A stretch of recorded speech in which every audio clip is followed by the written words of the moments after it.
सब मिलकर जोर से कहेंगे हालेलुया। परमेश्वर के नाम को हम धन्यवाद देते हैं। ये बहुत अच्छा जो वचन है अभी हम लोगों ने कहा है। बहुत सारी अच्छी बातें हैं और ऐसी बातें हैं जो प्रभु आज हम सबके जीवन में बोलना चाहता है।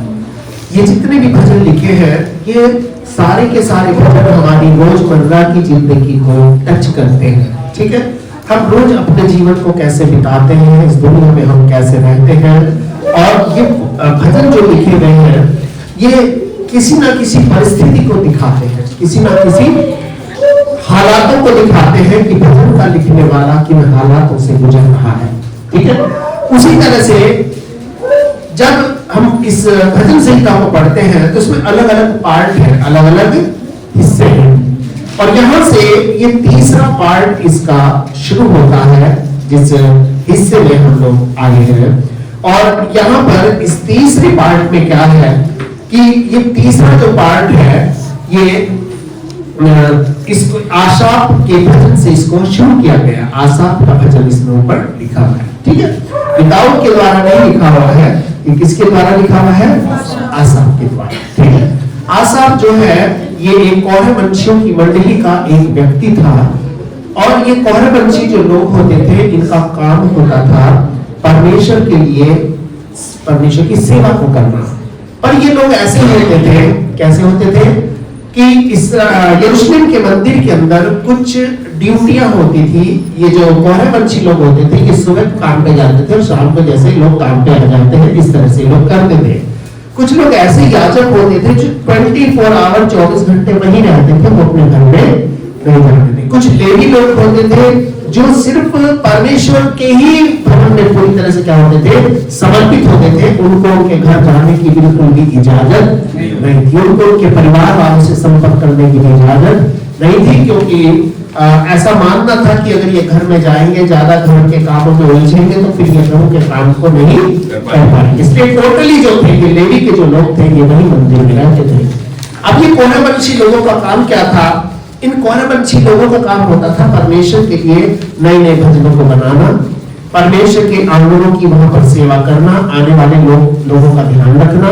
ठीक है, जैसे हम लोग बोलते वॉलंटियर्स जिसको बोलते हैं। ठीक है, तो ये लोग क्या करते थे? परमेश्वर के लिए भजनों को बनाते थे और वॉलंटरी ये लोग काम करते थे। जैसे कहीं पर कोई मीटिंग होती है तो वहां पर कुछ वॉलंटियर होते हैं जो ध्यान रखते हैं भाई, लोगों की चप्पलों का ध्यान रखना, ठीक है, लोगों को पानी वानी का इंतजाम का ध्यान रखना, अलग अलग चीजों का ध्यान रखना।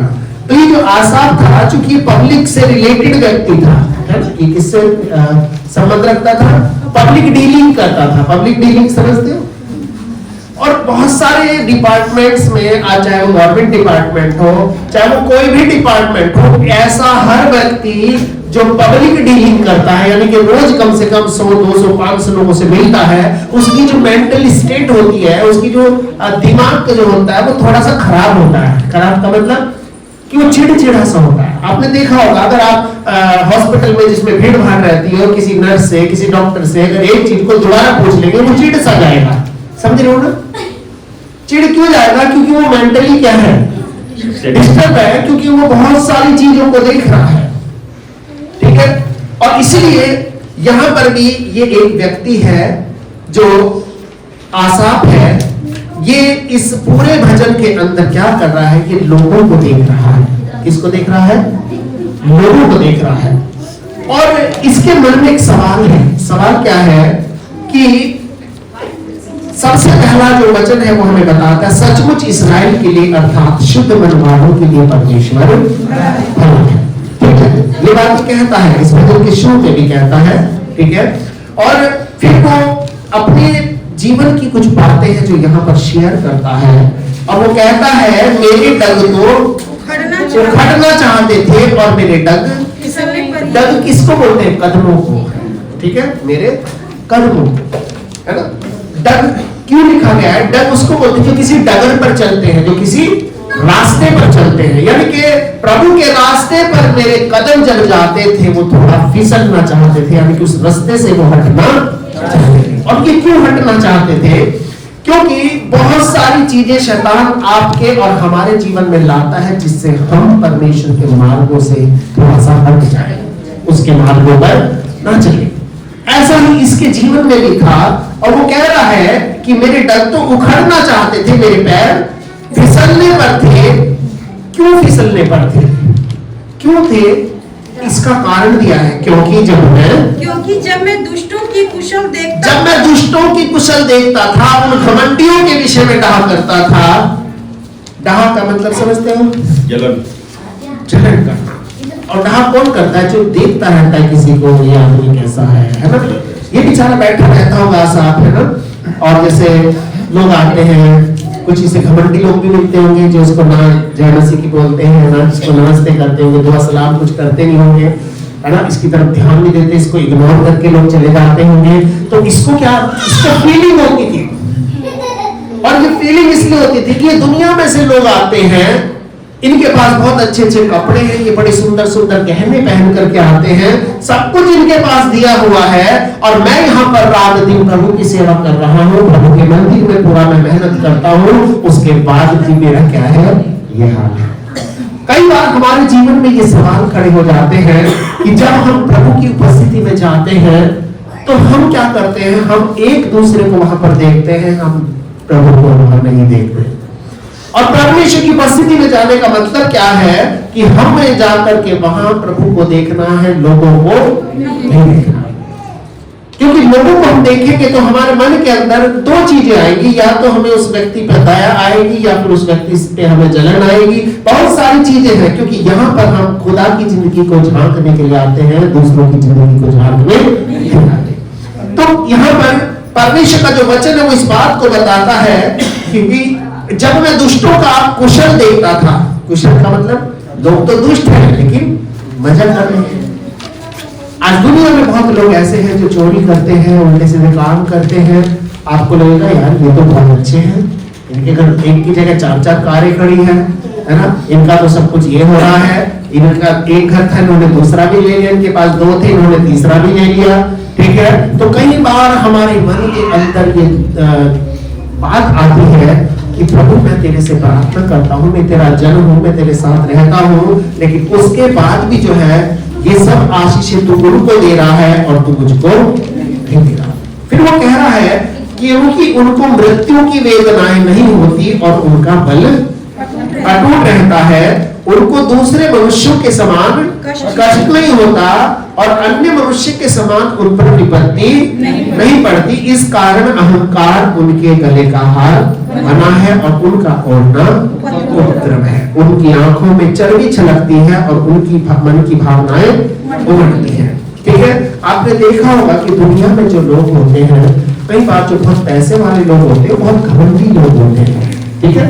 और दुनिया में एक और ट्रेंड चलता है कि हमेशा दूसरा आदमी जब आपसे हालचाल पूछता है, वो ये जानना चाहता है कि आपके पास क्या है।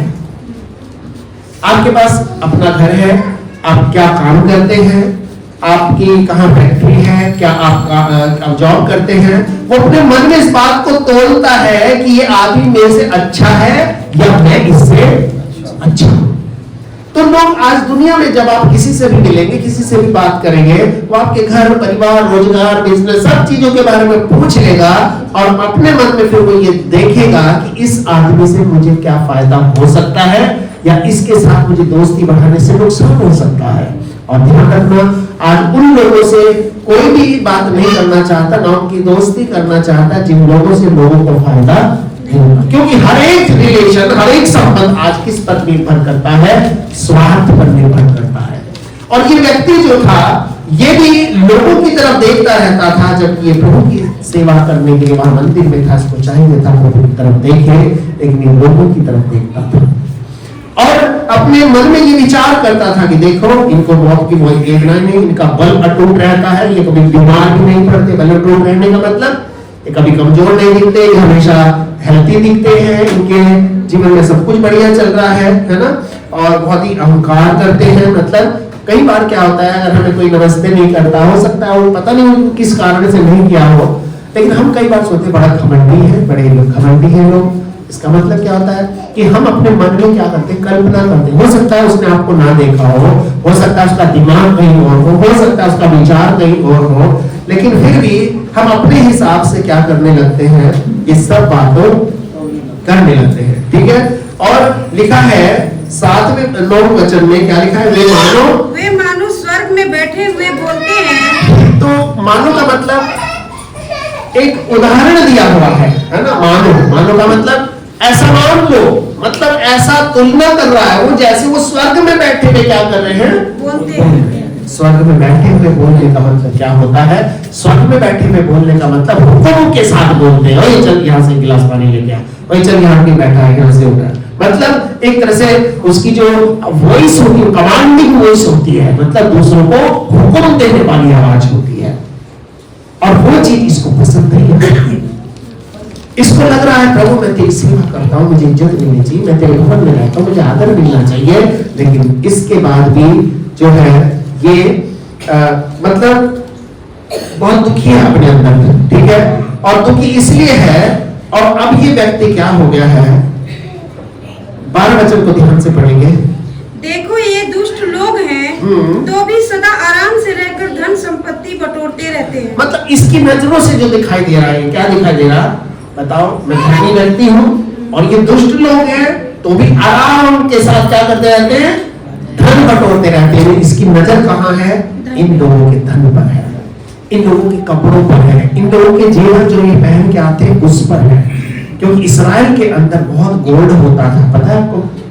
इस्राएल देश ऐसा देश था जिसके अंदर बहुत समृद्ध देश था।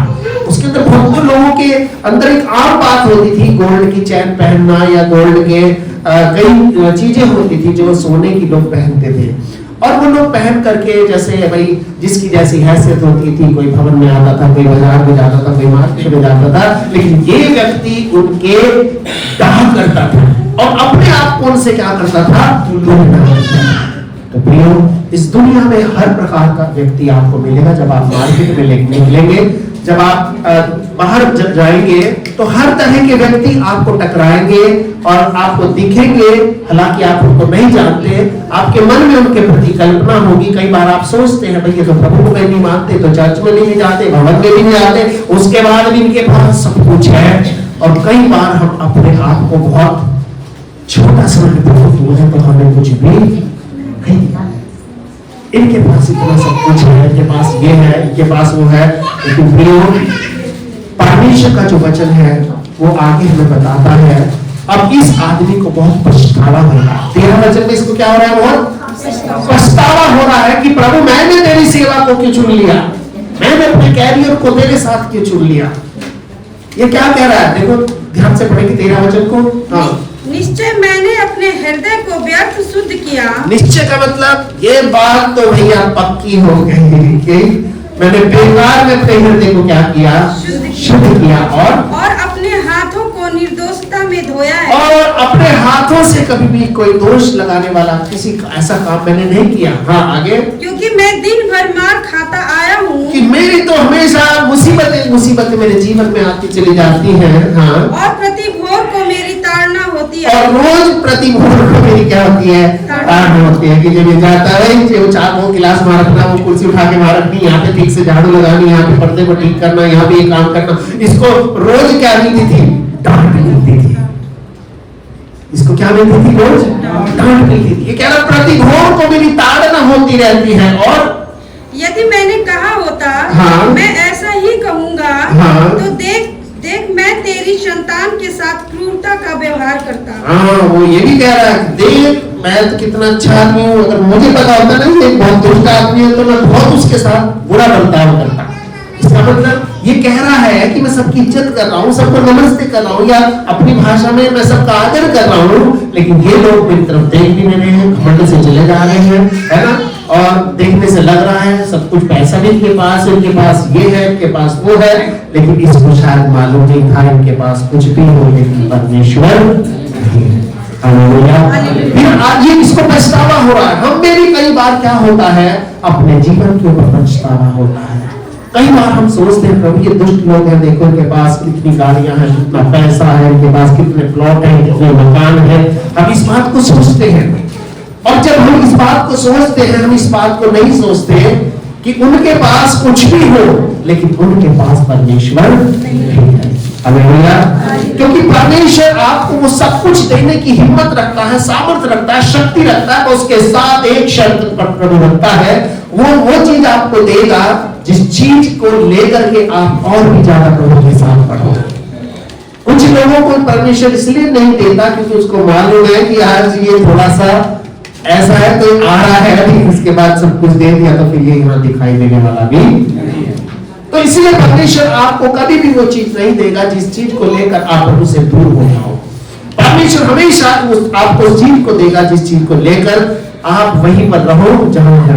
कुछ लोग ऐसे होते हैं जिनके पास थोड़ा सा पैसा आ जाता है, फिर वो आदमी को आदमी नहीं समझते, फिर वो अपनी बड़ाई करते हैं। आप किससे मिलने जाओगे, आजकल रिश्तेदार भी ऐसे होते हैं। देखो पिछले दिन हमने ये प्लॉट भी ले लिया है ना, पिछले दिन हमने ये काम भी कर लिया, पिछले दिन हमारी ये भी हो गया, पिछले दिन हमारा ये भी हो गया। वो अपना बखान उसके आगे कर दे ताकि दूसरे को बहुत इन्फीरियर लगे। आप देखो मैं जिंदगी में शायद कुछ नहीं कर पाया, उस आदमी ने कितना ज्यादा कर दिया। तो प्रियो, यहाँ प्रभु का जो वचन है अब यहाँ पर कह रहा है 16 वचन में वो कह रहा है, मैं सोचने लगा कि मैं इसे कैसे समझूं। इसका मतलब ये सारी बातें इसकी समझ में नहीं आ रही है। कई बार जो चीज हम देखते हैं असलियत में वो कुछ और होती है और हम उन्हें बस इतना फर्क होता है समझ नहीं पाते। कई बार हम दूसरों को देखते हैं, इसकी तो भाई बड़ी बड़ी इंडस्ट्री चल रही है।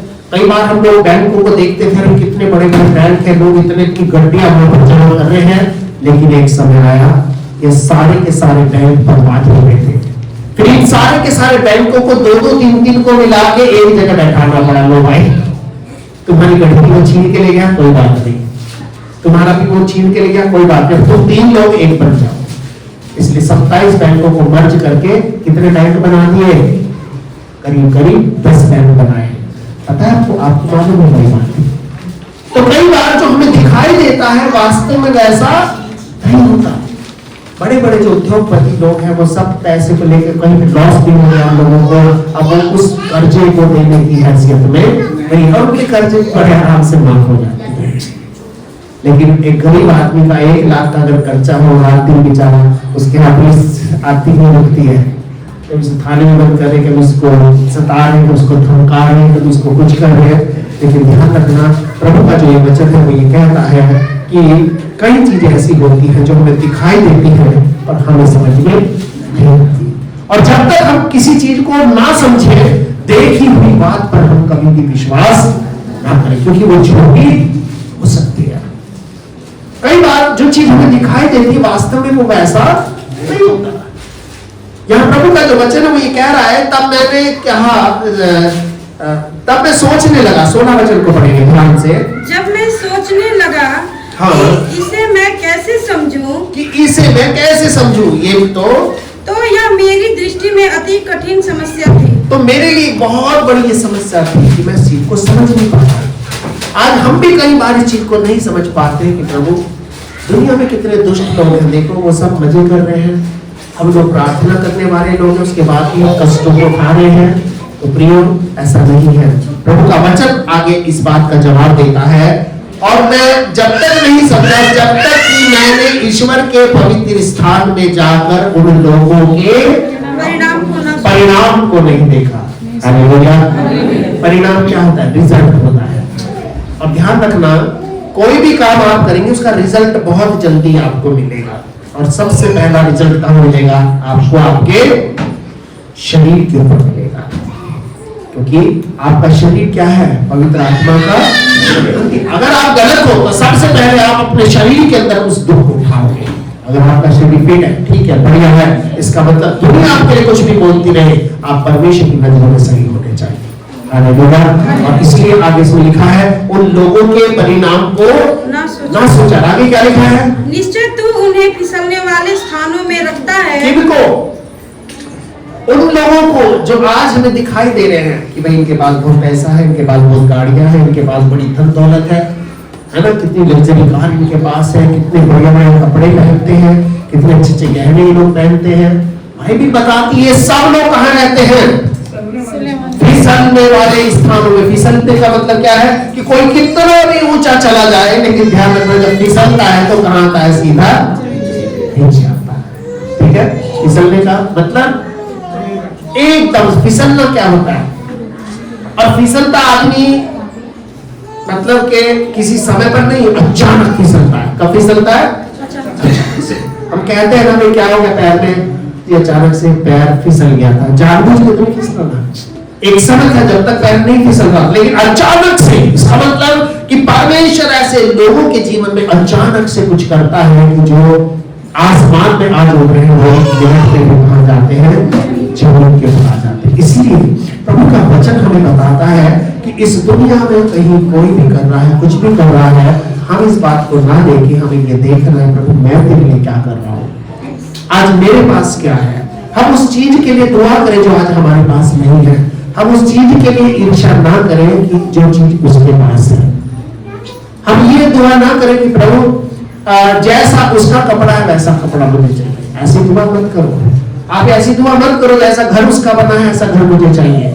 आप ये दुआ करो प्रभु मुझे भी एक घर चाहिए, मुझे भी अच्छे कपड़े चाहिए।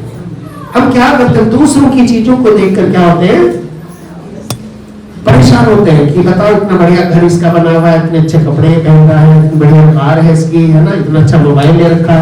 कई लोग तो मोबाइल को कहते हैं भाई मुझे ऐसा ही मोबाइल चाहिए या मुझे यही चीज चाहिए। पर ध्यान रखना, आप प्रभु से कहो कि हाँ प्रभु मुझे मोबाइल चाहिए पर ऐसा ही चाहिए, ये कभी मत बोलो, क्योंकि परमेश्वर हर एक व्यक्ति को इस दुनिया में सब कुछ देने का सामर्थ्य रखता है, शक्ति रखता है।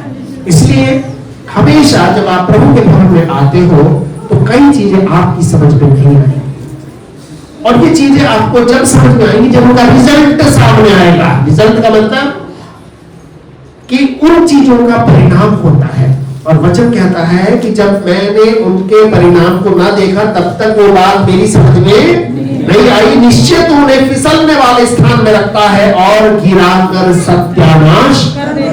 एक तो नाश होता है और एक क्या होता है, सत्यानाश। सत्यानाश का मतलब कि फिर वो दोबारा से खड़ा नहीं हो सकता। हालेलुया। तो इसी तरह से हम लोग, बाइबल कहती है कि हम गिरे पर उठ पड़े हैं, और बाइबल कहती है धर्मी चाहे 100 बार गिरे तो भी वो उठकर खड़ा हो जाएगा, क्योंकि उसको खड़ा करने वाला कौन है, परमेश्वर। हालेलुया। ये फर्क है उन लोगों में और हम लोगों में, ठीक है।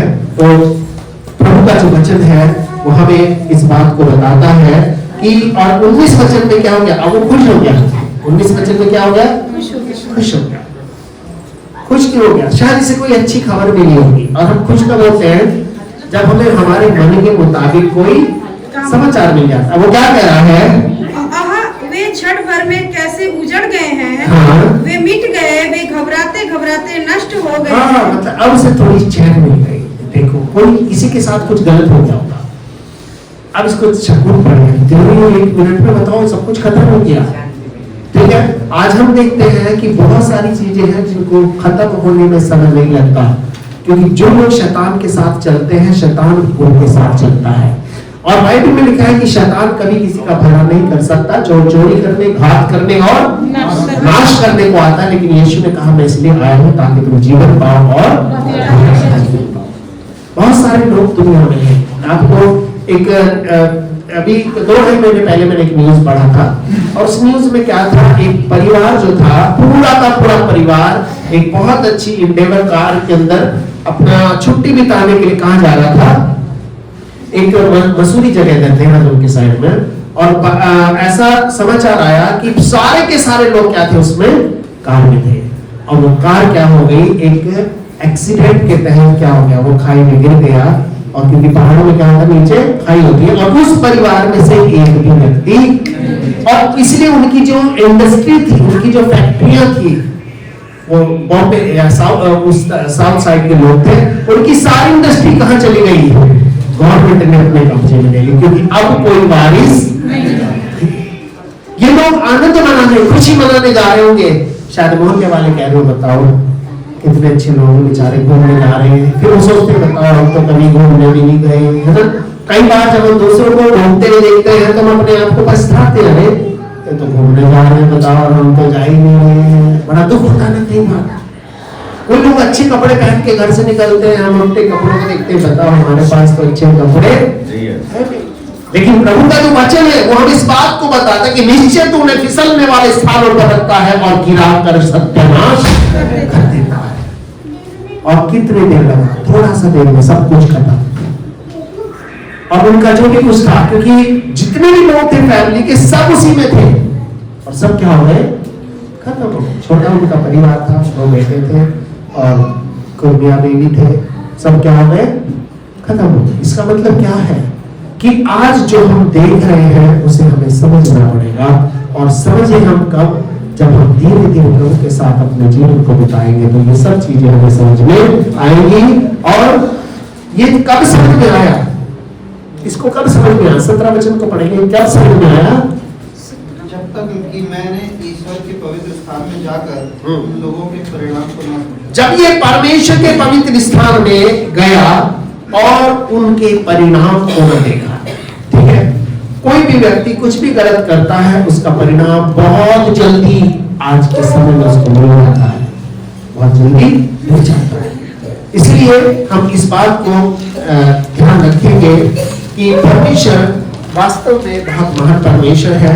और 21 वचन में अब वो अपनी गलती मानता है। क्या कह रहा है वो, मेरा मन तो कड़वा हो गया था, हाँ, मेरा अंतःकरण छिद गया था। मतलब मेरा मन अंदर से क्या हो गया, कड़वा हो गया। कड़वाहट से भर गया था। क्यों भर गया था, क्योंकि मैं उनके लिए अच्छा दिखता था, लेकिन अपने आप पर मुझे दया आती थी। बताओ, मैं इतना मेहनत कर रहा हूँ, सुबह से शाम तक लोगों की गालियां खाता हूँ, लोगों की डांट सुनता हूँ, उसके बावजूद भी जो है मैं आज इस हालत में हूँ। और ये लोग कुछ नहीं करते कि सब मजे करते रहते हैं, इनके पास पैसा सब कुछ है, इनके पास ये है। और वो कह रहा है ये सारी बातें क्या कर दी है, इसके मन को क्या कर दिया, कड़वा कर दिया, कड़वाहट इसके अंदर आ गई।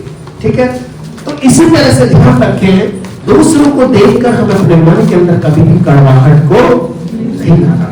और आगे लिखा है और उसका अंतःकरण क्या हो गया, छिद गया, क्योंकि ये दिल से प्रभु की सेवा करता था। और ये करता था, एक्सपेक्ट करता था कि प्रभु मुझे बढ़ा। जरूरी नहीं है कि प्रभु आपको बहुत पैसा ही देगा, आपको परमेश्वर ने जिस उद्देश्य से, जिस मकसद से चुनकर अपने पास बुलाया है, वो सारी चीजें प्रभु आपके जीवन में देगा। पर आपके मन को, विचारों को देखेगा। प्रभु को मालूम है कि हमें कितना कब और किस समय देना है।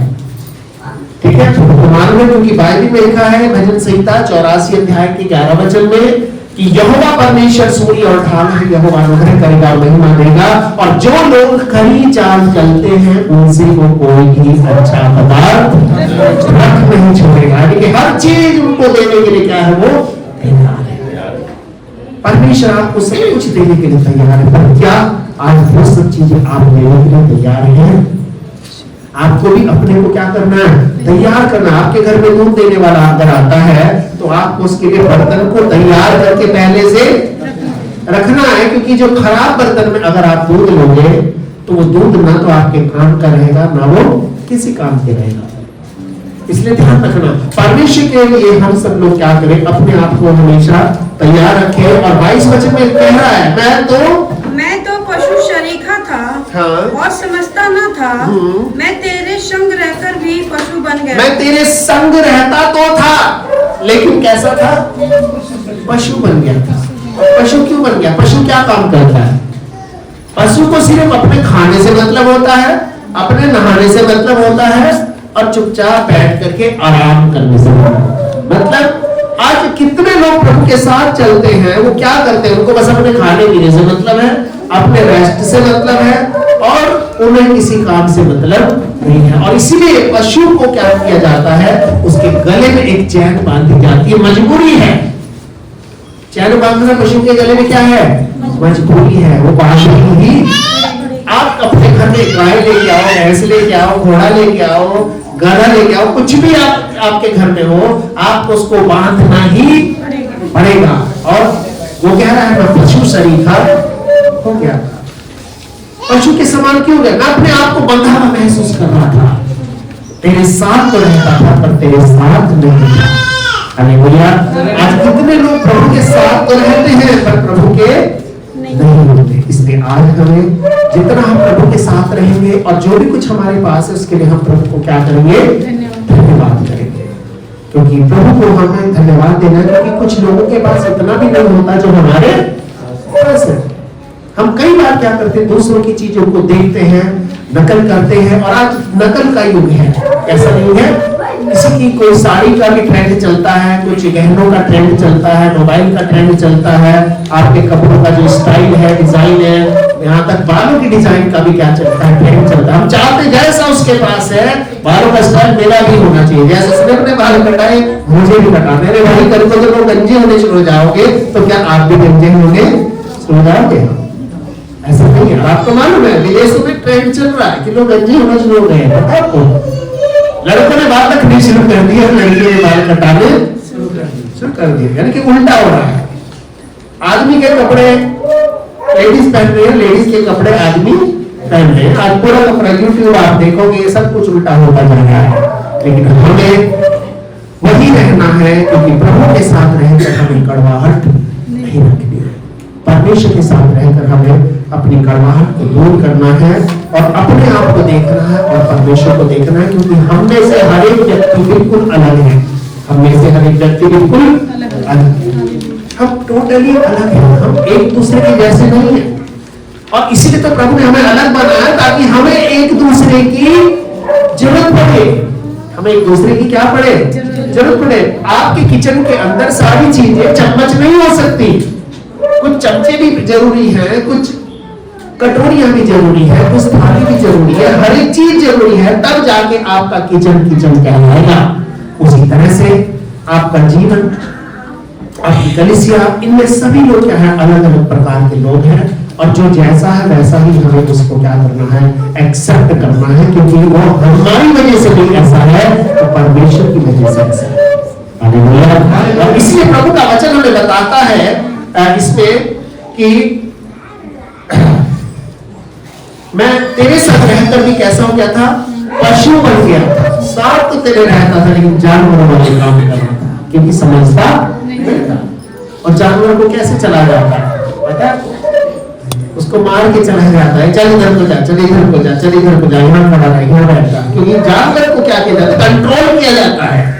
और आगे वो कहता है क्या, तो भी मैं निरंतर तेरे ही संग था। हाँ, एक बात मैंने अच्छी करी प्रभु, मैं तुझे छोड़कर, कड़वाहट मेरे मन में आती रही ठीक है, मुझे लोगों से ईर्ष्या होती रही तो भी ठीक है, लेकिन मैं तुझे छोड़कर नहीं गया, मैं निरंतर तेरे ही संग था। आगे, तूने मेरे दाहिने हाथ को पकड़ रखा, यानी कि तूने उस समय भी मेरे दाहिने हाथ को पकड़ रखा था। ऐसा ना हो मन में कड़वाहट भी आ गई, अंतःकरण भी छिप गया, ऐसा नहीं तुझे छोड़ के चला जाए। हालेलुया। क्योंकि प्रभु जब किसी को पकड़ता है तो वो कभी उसको छोड़ने नहीं देता, क्योंकि परमेश्वर आपके साथ एक लॉन्ग लास्टिंग रिलेशन बनाता है, एक ऐसा संबंध बनाता है जो कभी भी खत्म नहीं होता। और ये संबंध ना सिर्फ इस जमीन तक आपका चलेगा, पर आने वाली दुनिया में भी वो अनंत जीवन देने वाला परमेश्वर अनंत काल तक जो है वो आपके साथ रहेगा, क्योंकि आपका और परमेश्वर का जो संबंध है वो आज का नहीं है। बाइबल बताती है इफिसियों के 1 अध्याय के 4 वचन में कि उसने हमें जगत की उत्पत्ति से पहले चुन लिया है। He has chosen us before the creation of this world। इस पूरी दुनिया की बनाए जाने से पहले उसने हमें चुन लिया। इसका मतलब हमारी आत्माएं आज की नहीं है, हमारी आत्माएं बहुत पहले की है, पर आज अपने शरीर को लेकर के हम यहाँ पर बैठे हैं।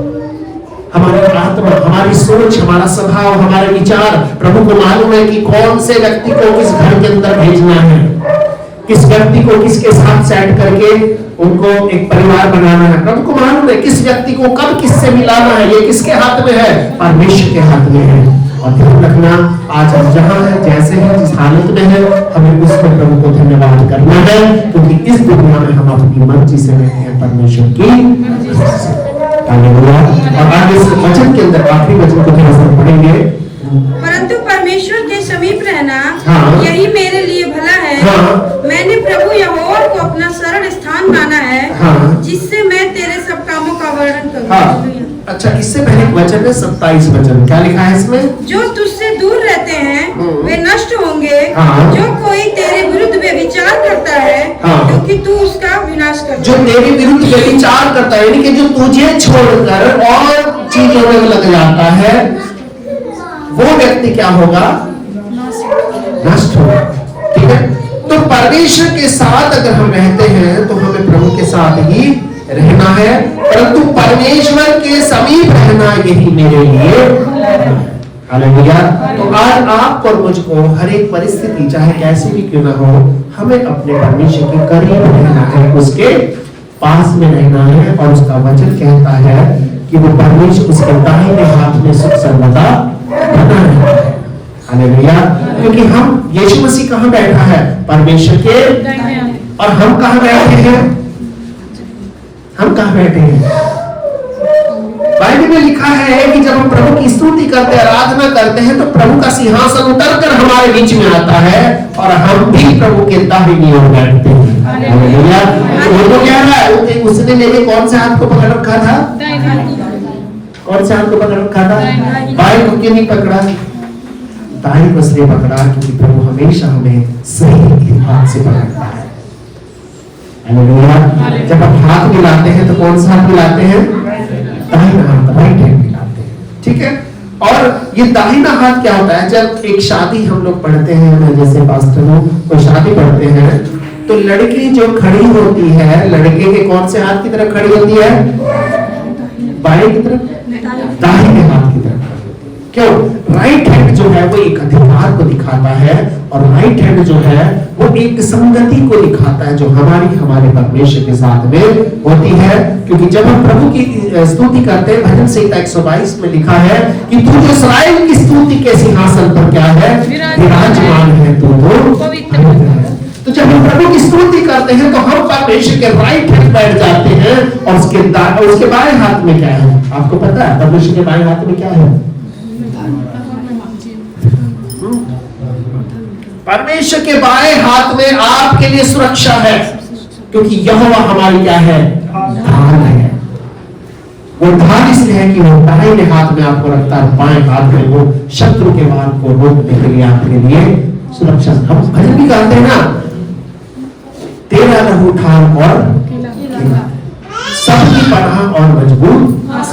परमेश्वर का हाथ छोटा है, में लिखा है कि परमेश्वर का हाथ इतना छोटा नहीं हो गया कि वो क्या ना कर सके, छू न सके। परमेश्वर का हाथ इतना छोटा नहीं हो गया कि वो आपका मेरा उद्धार ना कर सके। इसका मतलब परमेश्वर का हाथ बहुत बड़ा है। ठीक है। और इसलिए हम इस बात को ध्यान रखें। वचन कहता है कि 26 वचन ध्यान से पढ़ेंगे, क्या लिखा है? मेरे हृदय और मेरे एक मिनट, 25 वचन। हाँ।